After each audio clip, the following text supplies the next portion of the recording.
Hi guys, good morning and welcome back to my Bangla channel. কেমন আছো তোমরা সবাই? তো আশা করছি তোমরা সবাই অ্যাজ ইউজুয়াল জাস্ট ফারাবাড়ি আছেন। আজকে দিনটা তোমাদের সবার খুব ভালো কাটবে। তো কালকে রাতে বানিয়েছিলাম Christmas Ram fruit cake. So দুখানা বানিয়েছি। একটা এই যে আমার এখানে মানে কি বলে আনফোল্ড করা হয়ে গেছে, আরেকটা আমি উল্টে রেখেছি, আনফোল্ড করতে পারছি না এই মুহূর্তে, আরেকটা বানাবো। So I need the pan. আর এইটা আনফোল্ড করতে গিয়ে আমি এটার ওই কেকের ইয়েটা ভেঙে ফেলেছি।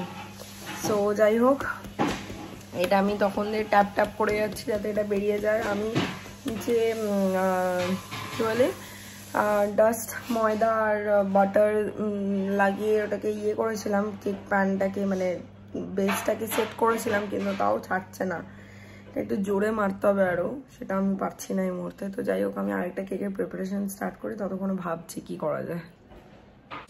তো এখানে আমার থার্ড কেকের ব্যাটার অলমোস্ট রেডি। এখন অবধি আমি এতে ময়দা দেইনি, জাস্ট বাটার, ড্রাই ফ্রুটস, টুটি ফ্রুটি, মোরব্বা অ্যান্ড কি বলে সুগার মানে চিনি গুঁড়ো রয়েছে। এখন অবধি আমি ড্রাই ইনগ্রেডিয়েন্টস কিছু মেশাইনি। এইবার হয়ে গেছে মিক্সিং। এইবার আমি এর মধ্যে দিয়ে দেবো হচ্ছে ময়দাটা আর বেকিং পাউডার। তো এখানে আমি total 4 grams of baking powder দিলাম, আর এটা হচ্ছে বাকিটা হচ্ছে ময়দাটা। হয়ে গেছে আমার ড্রাই ইনগ্রেডিয়েন্টস দেওয়া। এবার এটাকে আমি কাট অ্যান্ড ফোল্ড মেথডে সিভ করে মিশিয়ে মানে কাট অ্যান্ড ফোল্ড মেথডে মেশাবো।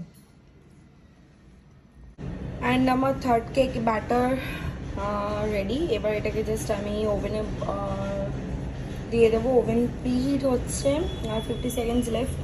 এটা একটা কেক, এটা একটা কেক। মানে ছোট্টখাটো বেকারি খুলে দিলেই হয়। দিয়ে দিয়েছি ওভেনে, অ্যান্ড এটা দিয়ে দেবো হচ্ছে বেকিংয়ে। আর টেম্পারেচার থাকবে হচ্ছে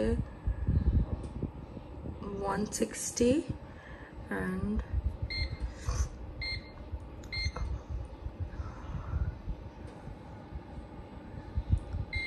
আপাতত আমি 50 মিনিটস দিলাম, বাট এটা পরে আরও 20 মিনিটস তো লাগবে, মানে 75 মিনিটস মতন লাগবে।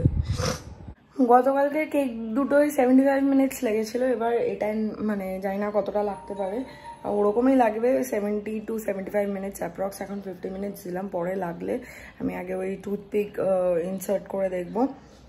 যদি মনে হয় লাগবে তাহলে আরও 20 মিনিটস মতন বা 25 মিনিটস মতন দিয়ে দেবো। তারপর অ্যাকচুয়ালি বেসিক্যালি কী বলতো, 20-25 মিনিটস দেওয়ার পরে তুমি সঙ্গে সঙ্গে হয়ে গেলে না বার করে নেবে না, ওটিজির ভেতর রেখে দেবে কিছুক্ষণ, তারপরে বার করে কিছুক্ষণ রুম টেম্পারেচার আসতে দেবে। তারপরে কেকটাকে সাইডগুলো আগে ছাড়াবে, তারপরে কেক টিনটাকে উল্টে দেবে, দিলে তাহলে কেকটা বেরিয়ে যাবে সুন্দরভাবে, না ভেঙে, যেভাবে আমার দুটো কেক বেরিয়েছে। আমিই বার করেছি। স্নান করে ফ্রেশ হয়ে চলে এসেছি, এবার খাবার গরম করছি, লাঞ্চে বসবো। তো চলো আর বেশি দেরি না করে লাঞ্চটা করিনি, কারণ বেলাটাও মনে হয়েছে। খাবার সময় গরম গরম বেগুন ভাজি, এই যে একটা, আর এইখানে আরেকটা। ওপরে বেসনটা ডাস্ট করছে, এমনি ম্যারিনেট করেছিলাম হচ্ছে নুন, হলুদ, লঙ্কার গুঁড়ো আর হচ্ছে চিনি দিয়ে। তো এখন বেসনটা ওপরে ডাস্টিং করে ভালো করে ইয়ে করবো, আর একটু বেসন লাগবে এটা দিয়ে, তারপরে এটা ভাজতে দেবো। পোস্ট লাঞ্চ একটুখানি ভিডিও দেখছিলাম, তারপর শুয়ে রেস্ট ফ্রেস্ট নিয়ে তারপর উঠে এখন সন্ধ্যাবেলা বেরিয়ে গেছি। এই যে আমার সাথে হচ্ছে ব্যাডমিন্টন রয়েছে, আর সায়ন গেছে পুজোর সামগ্রী কিনতে। আজকে মঙ্গলবার না, ঠাকুরকে পুজো দেবো।